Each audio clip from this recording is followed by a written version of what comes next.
দুটি জিনিস তোমাদেরকে পরিষ্কার রাখতে হবে। কয়টি বললাম? দুইটি। একটি হলো নিয়ত। নিয়ত বুঝো? নিয়ত বুঝো? তোমার মনের ভাবনা কি, উদ্দেশ্য কি, নিয়ত পরিষ্কার রাখতে হবে। তার সঙ্গে আর একটা জিনিস হলো কি, সবর, যার অর্থ হলো ধৈর্য। এই দুটি বস্তু তোমাদেরকে একসঙ্গেই এক মাপেই রাখতে হবে। কারো কাছে ধৈর্য আছে কিন্তু নিয়ত ঠিক নেই।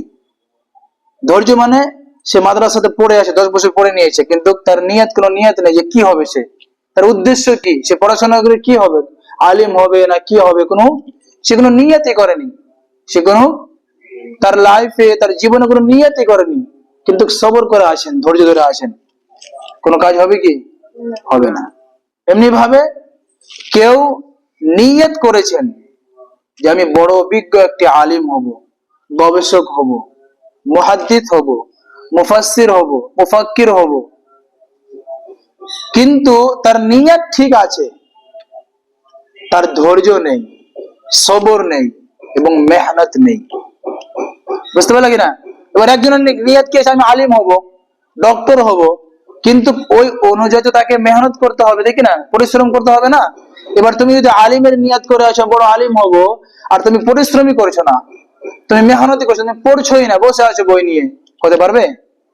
যেমন একটি ডক্টর, যে ওই ডক্টর হবে আর চেম্বারে গিয়ে কোনো মেডিসিন দেখছে না, বসে আছে, তো ডক্টর হতে পারবে ভাই? কোনোদিনও সম্ভব নয়। তাই জন্য আমাদেরকে কি করতে প্রথমে নিয়ত আমাদেরকে পরিষ্কার করতে হবে, যে আমি কি হব, ভবিষ্যতে আমি কি হব, কি হতে চাচ্ছি আমি।